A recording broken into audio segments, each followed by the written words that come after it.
Hey guys, welcome back to my channel drama series. Part 7 तक की story आपको पिछले वीडियो में बता चुकी हूँ, जिसका लिंक आपको मेरे वीडियो सेक्शन में मिल जाएगा। पिछले एपिसोड में हमने देखा था कि हान लिंग के सामने बिल्कुल सैंग की तरह बातें करने लगती है, तो लिंग पूरी तरह पगला जाता है और हान पर चिल्लाने लगता है और कहता है सैंग की तरह बातें करना बंद करो। तो हान लिंग का ऐसा रूप देखकर तो पूरी तरह हैरान होती है और कहती है अपने आप से झूठ बोलना बंद करो कि तुम्हें कोई फर्क नहीं पड़ता, इसलिए प्लीज अपने पास्ट को फेस करो, ना कि उसे अवॉइड करो, समझे। और हान ये कहकर वहाँ से चली जाती है। तो लिंग को बहुत ही बुरा लगता है। आगे लिंग हान को कॉल करता है और कहता है मुझे माफ कर दो, तभी मैंने तुम पर चिल्लाया ना, मैंने ये सब जानबूझकर नहीं किया है, लेकिन तुम मेरी बात क्यों नहीं समझती। जब भी मैं तुम्हारे साथ रहता हूँ तो मैं खुश रहता हूँ, हंसता हूँ और अपने आजाद महसूस करता हूँ। मुझे नहीं पता मैं अपनी फीलिंग्स को बातों में कैसे एक्सप्रेस करूँ, लेकिन मैं इतना कह सकता हूँ कि मैं अपनी लाइफ तुम्हारे बिना सोच भी नहीं सकता।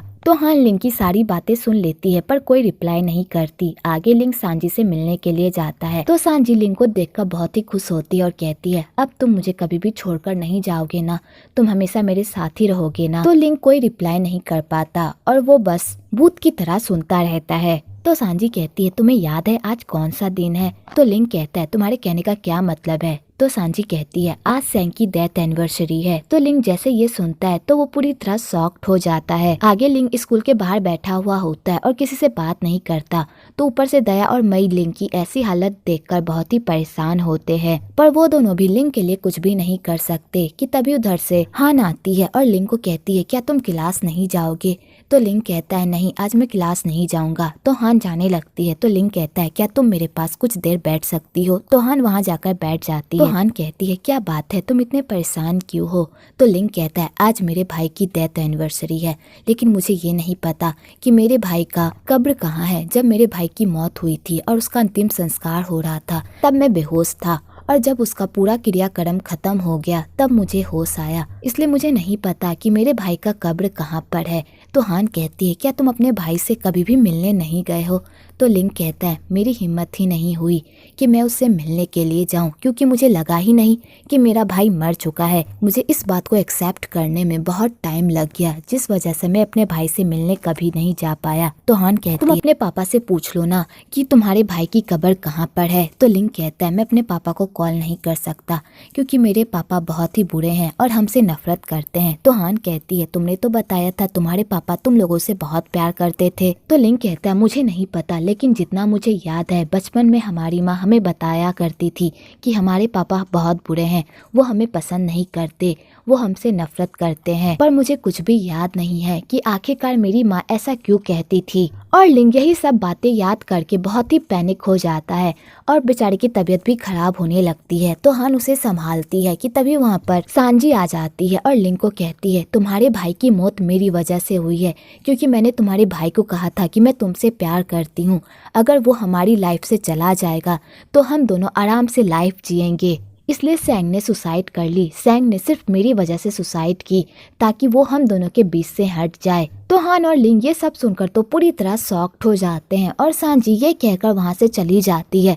तो लिंग सांजी के पीछे जाता है। इधर बंटी और हान लिंग का इंतजार कर रहे होते हैं। तो हान कहती है मुझे इस बात पर बिलीव नहीं हो रहा कि सैंग ने सैंजी और लिंग के प्यार की वजह से सुसाइड की है। मुझे लगता है कि सैंग के सुसाइड करने की वजह कुछ और थी। तो बंटी कहता है तुम्हारे कहने का क्या मतलब है। तो हान कहती है दोनों भाई एक दूसरे से बहुत प्यार करते थे, हमेशा एक दूसरे को सपोर्ट करते थे। अगर वो दोनों भाई एक दूसरे के बिना जी नहीं सकते थे तो फिर उन दोनों के बीच एक लड़की कैसे आ सकती है। मुझे लगता है कि सैंग के सुसाइड करने की वजह कुछ और है। कि तभी वहाँ पर लिंग आता है और सबको बताता है कि उसे सांजी नहीं मिली। तो सारे लोग ये सुनकर पूरी तरह शॉक्ड हो जाते हैं और हर जगह वो लोग सांजी को ढूंढने लगते हैं। तो लिंग को लगता है कि कहीं सांजी सुसाइड करने के लिए छत पर तो नहीं चली गई। तो वो बंटी को छत पर भेजता है ताकि वो सांजी को रोक सके। और लिंग और हान भी छत पर जाने लगते हैं कि तभी लिंग सीढ़ियों को देखकर पूरी तरह पैनिक करने लगता है और उसे पास्ट की बातें याद आने लगती है। और फाइनली लिंग को सारी बातें याद आ जाती है कि उसके भाई ने सुसाइड क्यों की थी। तो लिंग जल्दी से ऊपर छत पर जाता है और सांजी को कहता है मेरे भाई ने तुम्हारी वजह से सुसाइड नहीं की थी, इसलिए खुद को ब्लेम करना बंद करो, इसमें तुम्हारी कोई गलती नहीं थी। मेरे भाई ने इसलिए सुसाइड की थी क्योंकि उसे ये बात पता चल गई थी कि हम दोनों नाजायज थे, हमारे पापा हम दोनों के रियल फादर नहीं थे। हमारी माँ का किसी लड़के के साथ अफेयर चल रहा था और हम दोनों उसी आदमी के बच्चे थे। जब सैंग को इस बारे में पता चला तो वो ये सदमा बर्दाश्त नहीं कर पाया और उसने सुसाइड कर ली। तो सारे लोग ये सुनकर तो पूरी तरह शॉक्ड हो जाते हैं। अगले दिन स्कूल में हान लिंग का इंतजार करती है, पर लिंग स्कूल नहीं आता। तो हान लिंग से मिलने के लिए उसके घर जाती है। तो उसे वहाँ जाकर पता चलता है कि लिंग की तबीयत बहुत ही खराब है। तो हान लिंग को कहती है, क्या तुम्हारे घर में कोई मेडिसिन है? तो लिंग कहता है, मैं इस तरह की मेडिसिन घर में क्यों रखूंगा, तुम मेरी टेंशन मत लो, सोने के बाद मैं बिल्कुल ठीक हो जाऊंगा। तो हान लिंग को कहती है, क्या मैं सांजी को बुला दूं, वो तुम्हारा ख्याल रखेगी, अभी तुम्हें किसी की जरूरत है। तो लिंग कहता है, अगर वो यहाँ पर आई तो मेरा बुखार तो 7वें आसमान पर ही पहुंच जाएगा, छोड़ो उसे मत बुलाओ। तो हान को समझ में नहीं आता कि वो लिंग को अकेले छोड़कर घर कैसे जाए।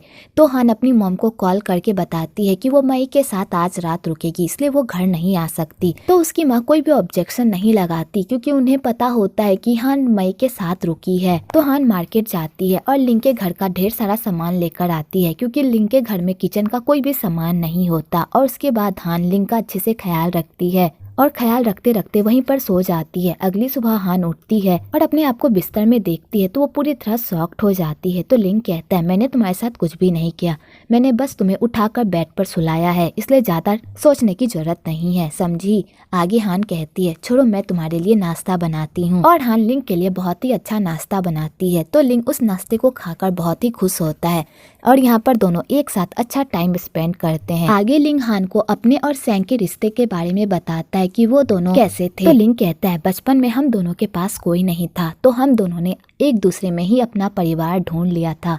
बचपन में तो ठीक था, हम दोनों एक दूसरे के बिना जी नहीं पाते थे। जब भी कोई सैंग को परेशान करता था तो मैं उसे सबक सिखाता था, लेकिन हमेशा मैं सैंग के पीछे घूम तो नहीं सकता था ना।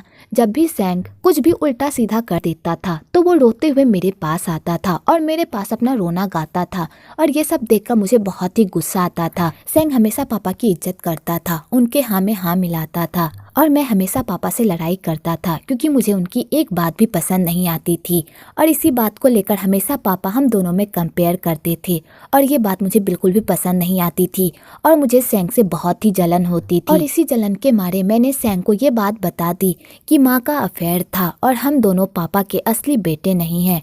और ये बात भी मुझे कुछ दिन पहले ही पता चली थी और मैंने सैंग से बदला लेने के लिए उसे ये बात बता दी। मैं ये बात जानता था कि सैंग बहुत ही सेंसिटिव है, मुझे उसे ये बात नहीं बतानी चाहिए थी, लेकिन मैंने ये सब जानबूझकर किया। लेकिन मुझे नहीं पता था कि सैंग इतना बड़ा कदम उठा लेगा। मैं चाहे सैंग से जितनी भी नफरत कर लूं, मैं उससे उतना ही प्यार करता था। मैं कभी भी उसे तकलीफ में नहीं देख सकता था, लेकिन ना जाने अनजाने में ही मैं उसकी तकलीफ की वजह बना और उसके मौत की भी। मैं उससे बहुत प्यार करता था और ये बात बताने में मुझे बहुत देर हो गई। और लिंग ये सारी बातें कहकर खूब रोता है।